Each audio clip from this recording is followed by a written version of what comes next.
तो अगर आपकी ज़िंदगी में संघर्ष है तो आप खुश होइए, क्योंकि अगर किसी की लाइफ नॉर्मल होती है ना, उसको हर कुछ प्रोवाइड किया जाता है, तो उसको आगे बढ़ने की प्रेरणा नहीं मिलती है।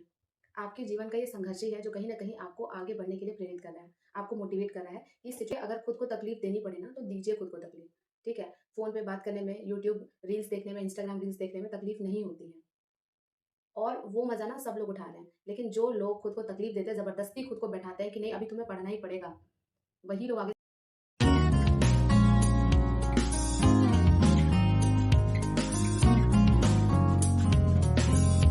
हे friends, welcome back to my channel Stree world. आज की ये वीडियो हर एक हाउसवाइफ एस्पिरेंट के लिए और एक लड़की के लिए बहुत खास होने वाली है, क्योंकि मुझे अक्सर ऐसे कमेंट आते हैं जिसमें आप सब लिखते हैं कि दी मेरे पेरेंट्स सपोर्ट नहीं करते, मेरे इन लॉ सपोर्ट नहीं करते, बहुत मुश्किल है लाइफ में, तो कैसे गवर्नमेंट जॉब का सपना पूरा करें। तो आज मैं आपको 4 ऐसी चीज़ों के बारे में बताऊंगी। अगर आप उसको अपनी ज़िंदगी में उतार लेते हैं तो कहीं ना कहीं गवर्नमेंट जॉब लेने की जो आपकी जर्नी है वो आसान हो जाएगी। तो चलिए वीडियो की शुरुआत करते हैं। सबसे पहले मैं बात करूंगी संघर्ष की। बहुत लोग लिखते हैं कि मेरे जो हस्बैंड हैं वो मेरी पिटाई करते हैं जब मैं पढ़ाई करती हूँ, तो मुझे आगे बढ़ने नहीं देना चाहते हैं। बहुत लोग ये भी लिखते हैं कि जो मेरे पेरेंट्स हैं वो मेरी शादी कराना चाहते हैं, मुझे नहीं पढ़ने देना चाहते हैं। तो आप सबको मैं केवल एक ही बात कहूँगी कि जितनी भी महान हस्तियाँ हैं ना इस दुनिया में, आप उनकी स्टोरीज एक बार पढ़ लीजिए। चाहे वो लड़का हो या लड़की, जो भी सक्सेसफुल हुआ है उसकी ज़िंदगी में बहुत बड़ा संघर्ष रहा है कहीं ना कहीं। आप अरुणिमा सिन्हा को सुन लीजिए, सचिन तेंदुलकर को सुन लीजिए, सबकी लाइफ में कोई ना कोई बहुत बड़ा संघर्ष रहा है। तो अगर आपकी ज़िंदगी में संघर्ष है तो आप खुश होइए, क्योंकि अगर किसी की लाइफ नॉर्मल होती है ना, उसको हर कुछ प्रोवाइड किया जाता है, तो उसको आगे बढ़ने की प्रेरणा नहीं मिलती है। आपके जीवन का ये संघर्ष ही है जो कहीं ना कहीं आपको आगे बढ़ने के लिए प्रेरित कर रहा है, आपको मोटिवेट कर रहा है कि इस सिचुएशन से आपको निकलकर दूसरे सिचुएशन में जाना है। अगर आपकी लाइफ भी एकदम नॉर्मल होती, बहुत इजी होती, तो शायद आगे बढ़ने का आप भी कभी नहीं सोचती। तो इसीलिए अगर कुछ संघर्ष है आपकी ज़िंदगी में, तो उसके लिए परेशान होने की ज़रूरत नहीं है। संघर्ष है तो आपके अंदर मोटिवेशन रहेगा। आपके जीवन की परिस्थिति हर हालत में आपको मोटिवेट करने वाली होनी चाहिए। आप अपनी परिस्थितियों को ऐसे देखिए। मैं तो ऐसी देखती थी कि मेरे पास जॉब नहीं थी, तो मुझे ऐसा लगता था कि नहीं, इस सिचुएशन से मुझे कैसे भी बाहर निकलना ही है और वो मैं निकल के रहूँगी। चाहे जितना भी आंधी तूफान आ जाए ज़िंदगी में, सबका सामना करूँगी। तो वैसा ही एटीट्यूड आपको रखना है। आपकी प्रॉब्लम्स अपने आप धीरे धीरे करके गायब होती चली जाएंगी। जिस दिन आप संघर्षों के खिलाफ डट कर खड़े हो जाएंगे ना, तो आप देखिएगा कि संघर्ष अपने आप धीरे धीरे करके खत्म होने लग जाएंगे। लास्ट टिप मैं आपको ये दूंगी कि अगर आपको कभी अपने ज़िंदगी का संघर्ष बहुत बड़ा लगे तो अपने से नीचे वाले को देख लीजिए।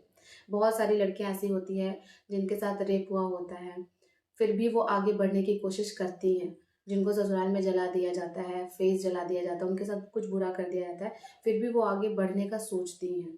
तो जब आप अपने से नीचे वाले को देखेंगे ना कि उसकी लाइफ में कितनी प्रॉब्लम्स है, तो कहीं ना कहीं आपको अपनी स्थिति अच्छी महसूस होगी। आपको लगेगा कि नहीं, मैं उससे बेटर पोजीशन पे हूँ, तो अगर वो कर सकते हैं तो मैं भी कर सकती हूँ। तो ये था मेरा पहला पॉइंट। चलिए अब मैं दूसरे पॉइंट को डिस्कस करती हूँ। दूसरा पॉइंट है डिस्कम्फर्ट। डिस्कम्फर्ट का मतलब है जो भी सिचुएशन आपको कंफर्टेबल लग रही है, तुरंत उसका त्याग कर दीजिए। तकलीफ को अपनी जिंदगी आपको बनाना पड़ेगा। सुबह उठकर पढ़ने में बहुत तकलीफ होती है, लेकिन आपको पता है अगर आप सुबह उठकर पढ़ेंगे, उस तकलीफ को अपनी जिंदगी बनाएंगे ना, वही तकलीफ आपकी जिंदगी में क्रांति ला देगी। हमारे अंदर बहुत बड़ा मिसकंसेप्शन है कि हम जैसे पहले जी रहे थे वैसे ही जिए आराम से और हमारी ज़िंदगी भी बदल जाए। वो नहीं होगा।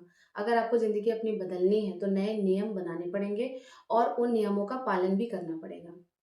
तो इसलिए जिनको ये लगता है ना कि सुबह 3 बजे उठकर पढ़ाई नहीं हो रही है, तो आप ये समझ लीजिए कि अगर आप आज सुबह 3 बजे उठकर 4 बजे उठकर पढ़ाई नहीं कर पा रहे हैं, तो कल को आपकी गवर्नमेंट जॉब नहीं लगने वाली है। क्योंकि आप जैसे बहुत सारे सारे ऐसे बच्चे हैं जो कि 3 बजे 4 बजे उठकर डेडिकेशन के साथ पढ़ाई कर रहे हैं। तो इसीलिए अगर खुद को तकलीफ देनी पड़े ना, तो दीजिए खुद को तकलीफ, ठीक है? फ़ोन पे बात करने में, यूट्यूब रील्स देखने में, इंस्टाग्राम रील्स देखने में तकलीफ नहीं होती है और वो मज़ा ना सब लोग उठा रहे हैं। लेकिन जो लोग खुद को तकलीफ देते हैं, ज़बरदस्ती खुद को बैठाते हैं कि नहीं अभी तुम्हें पढ़ना ही पड़ेगा, वही लोग आगे सक्सेसफुल होते हैं। हाउसवाइफ्स का मैं हमेशा देखती हूँ कि काम करने के बाद मैं बहुत ज़्यादा थक जाती हूँ, अब उसके बाद पढ़ने का मन नहीं करता है। क्यों नहीं करता है? आपको ये समझना चाहिए कि आप जो पूरा सुबह से लेकर दिन भर काम कर रही हैं ना, वो आपकी ज़िंदगी नहीं बदलने वाली है। आपकी ज़िंदगी सिर्फ़ और सिर्फ़ आपकी पढ़ाई बदलेगी और आप उसमें ही आपको प्रॉब्लम है। उसमें ही आपको लगता है कि चलो थोड़ा आराम कर लेते हैं, थोड़ी देर बाद पढ़ लेंगे। तो जैसे आप पढ़ाई को टाल रही हैं ना, किस्मत भी आपको वैसे ही टालेगी। इसीलिए पढ़ाई को अपनी ज़िंदगी बना लीजिए। पढ़ने में बहुत तकलीफ होती है, हर इंसान नहीं पढ़ सकता है। हर इंसान संघर्ष करके पढ़ाई तो बिल्कुल भी नहीं कर सकता है। लेकिन अगर आपके अंदर थोड़ी-सी भी वो इच्छा शक्ति है, तो आपको पढ़ना चाहिए। भगवान राम ने भी कष्ट किया था, तब राम से भगवान बन पाए थे। सिद्धार्थ ने भी कष्ट किया, तब जाके बुद्ध भगवान बन पाए। तो कष्ट तो सबकी ज़िंदगी में है और सबको उन कष्ट को झेलना भी पड़ेगा, तभी आप आगे बढ़ पाएँगे। डिपेंडेंट हाउसवाइफ से लेकर इंडिपेंडेंट वुमेन तक का जो बनने का सपना है ना, वो कष्टों से भरा हुआ है और इसको अपनी ज़िंदगी मान लीजिए। जब तक आप ये सोचेंगे ना कि मेरी ज़िंदगी में इतनी तकलीफ है, फिर मैं कैसे पढ़ाई करूँ? अगर तकलीफ है तभी पढ़नी है आपको। तकलीफ नहीं होती तो आपको पढ़ने की क्या ज़रूरत थी? फिर तो आप आराम से रहते ना। इसीलिए कष्ट को अपना जीवन बना लीजिए और वो कष्ट आपकी ज़िंदगी में क्रांति ला देगा। तो इसीलिए जब कभी भी आपको तकलीफ हो सुबह उठकर पढ़ने में, तो मेरी ये बात याद रखिएगा कि सुबह उठकर आज अगर आप नहीं पढ़ रहे हैं, तो कल को सुबह उठकर आप ऑफिस भी नहीं जा पाएंगे। चलिए अब मैं आपसे तीसरा पॉइंट डिस्कस करती हूँ। तीसरा पॉइंट है पनिशमेंट। मैं क्या करती थी कि अगर मैंने 6 घंटे का टारगेट रखा है कि आज मुझे ये टॉपिक्स कंप्लीट करने हैं और उस दिन मेरा वो टॉपिक कंप्लीट नहीं हो पाता था, तो दूसरे दिन सारा टॉपिक कंप्लीट करने के बाद ही मैं नाश्ता करती थी या बाकी कोई काम करती थी। तो इस तरह से मैं खुद को पनिश करती थी। तो आपको भी ना खुद को पनिश करना चाहिए। दूसरे अगर आपको पनिश कर रहे हैं ना, इसका मतलब कि आप उनके नौकर हैं। लेकिन अगर आप खुद को पनिश कर रहे हैं तो आप राजा बनेंगे एक दिन। हमारी दिक्कत ये है ना कि हम दूसरों पर बहुत नज़र रखते हैं कि ये क्या कर रहा है, ये कैसे कर रहा है, इसने ये गलती कर दी, इसने मुझे ऐसा क्यों कहा। जिस दिन ये निगरानी आप खुद पर रखने लग जाएंगे ना, आपका टाइम वेस्ट होना बंद हो जाएगा और आप ना सक्सेसफुल हो जाएंगे। तो इसीलिए खुद को पनिश करने की आदत डालिए कि आज जब तक ये टॉपिक कंप्लीट नहीं होता है तब तक कोई दूसरा काम नहीं करूँगी। आज जब तक मुझे मेरे टेस्ट में मॉक टेस्ट में जब तक 100 से ऊपर नंबर नहीं आएँगे तब तक मैं ये चीज़ नहीं खाऊँगी। मैंने तो बहुत बार ऐसा किया है, जैसे चाय मेरी फ़ेवरेट है, तो जब भी मैं टॉपिक कंप्लीट नहीं कर पाती थी, दूसरे दिन मैं मॉर्निंग में चाय नहीं पीती थी। तो जब तक आप खुद को पनिशमेंट नहीं देंगे, खुद के टीचर नहीं बनेंगे, खुद के मोटिवेटर नहीं बनेंगे, दूसरा आपको कितना भी कुछ कह दे, आप अपनी ज़िंदगी में परिवर्तन नहीं ला पाएँगे। दूसरा आपको सिर्फ आइडिया दे सकता है, लेकिन ज़िंदगी में परिवर्तन लाना आपका खुद का काम है। इसीलिए खुद के टीचर बन जाइए आज से ही, खुद के गार्जियन खुद बनिए। लड़कियों की आदत है ना, मेरे हस्बैंड मेरे गार्जियन हैं, अपने गार्जियन खुद बनिए। खुद समझिए कि आपकी ज़िंदगी के लिए क्या ज़रूरी है और क्या ज़रूरी नहीं है। कब तक कभी पापा के अंडर में, कभी भाई के अंडर में, कभी हस्बैंड के अंडर में रहेंगी? कभी खुद के भी अंडर में रह लीजिए। जब खुद के अंडर में रहेंगे ना, तब समझ में आएगा आपको कि आपके लिए सबसे ज़रूरी क्या है। तो इसीलिए आज से ही अपने गार्जियन खुद बन जाइए और अपनी हरकतों की निगरानी खुद कीजिए। जब आप रील्स देख रहे होते हैं ना, खुद को एकदम रिमाइंड कराइए, खुद को कहिए कि क्यों ऐसा कर रही हो, रील्स देखने की क्या जरूरत है। अभी अभी एक मॉक लगा लो, मिनी मॉक लगा लो 10 नंबर का। तो जब आप ऐसे अपने छोटी छोटी चीजों पर निगरानी रखेंगे ना, तभी आपकी जिंदगी बदलेगी। और ये निगरानी आपके ऊपर दूसरा कोई रख भी नहीं सकता है, ये सिर्फ आप खुद रख सकते हैं अपने ऊपर। और जिस दिन ये करना शुरू कर देंगे, आप देखिएगा आपकी लाइफ जो है ना एकदम डिसिप्लिन्ड हो जाएगी। आप रूटीन फॉलो करने लग जाएंगे और धीरे धीरे आप अवेयर हो जाएंगे कि आप क्या गलत कर रहे थे और आपको क्या गलत नहीं करना है अब। तो ये मैं आपको ज़रूर कहूँगी कि इस चीज़ को ज़रूर इम्प्लीमेंट कीजिए। ये चीज़ मैं अभी भी अपनी लाइफ में करती हूँ इम्प्लीमेंट। तो चलिए अब मैं आपसे फोर्थ पॉइंट डिस्कस करती हूँ। चौथा पॉइंट है प्रैक्टिस। हमारी दिक्कत ये है कि हम कंटेंट बहुत सारा कंज्यूम कर लेते हैं, लेकिन हम क्वेश्चंस की प्रैक्टिस नहीं करते हैं। मैं आपको एक एग्जांपल देकर बताती हूँ। हम सब लोग दाएं हाथ से ब्रश करते हैं, बहुत लोग बाएं हाथ से भी करते होंगे। हम सब दाएं हाथ से ब्रश करते हैं, तो जब हम ब्रश करने जाते हैं तो हमें कितना टाइम लगता है? 2 से 3 मिनट का, या मान लीजिए मैक्सिमम 5 मिनट का। और हाथ हमारा बहुत जल्दी जल्दी चलता है। आप कल क्या कीजिएगा कि आप बाएं हाथ से ब्रश कीजिएगा। आप देखिएगा कि आपसे ब्रश चलेगा ही नहीं। क्यों नहीं चलेगा? क्योंकि इस हाथ से आपको ब्रश करने की प्रैक्टिस नहीं है। और जो लोग प्रैक्टिस करते हैं ना और जो लोग प्रैक्टिस नहीं करते हैं, यहीं पर डिफरेंस क्रिएट होता है। नॉलेज सबको बराबर होती है। मॉडर्न हिस्ट्री मैंने भी पढ़ा है, मॉडर्न हिस्ट्री आपने भी पढ़ा है, भूगोल मैंने भी पढ़ा है, आपने भी पढ़ा है। लेकिन मेरा सिलेक्शन हो गया, बट आप 1-2 नंबर से पीछे रह गए, या हो सकता है 5-10 नंबर से पीछे रह गए। डिफरेंस यहीं पर है कि मैंने क्वेश्चंस ज़्यादा प्रैक्टिस किए, आपने क्वेश्चंस प्रैक्टिस नहीं किए।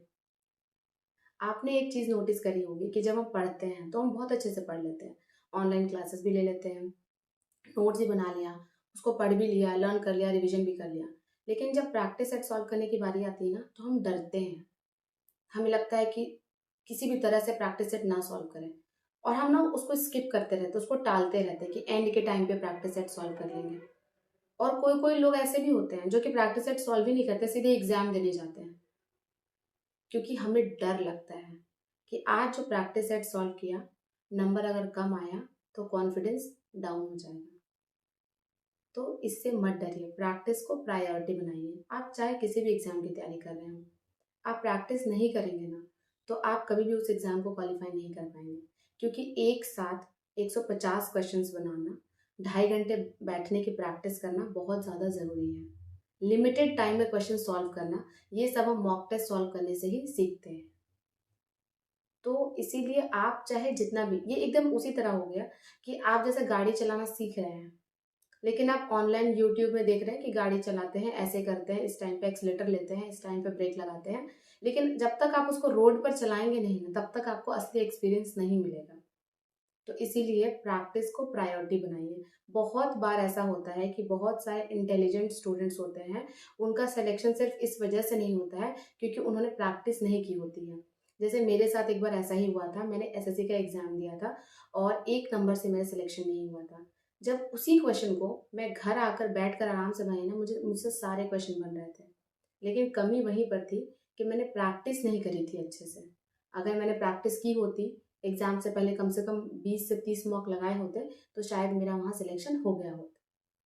तो इसीलिए अभी भी एग्जाम में ज़्यादा टाइम तो है नहीं, लेकिन फिर भी आपको कहूँगी कि 10 मॉक की प्रैक्टिस ज़रूर करके जाइएगा, क्योंकि ये कहीं ना कहीं डिफरेंस क्रिएट करता है उन लोगों से जो लोग प्रैक्टिस नहीं कर रहे हैं अभी।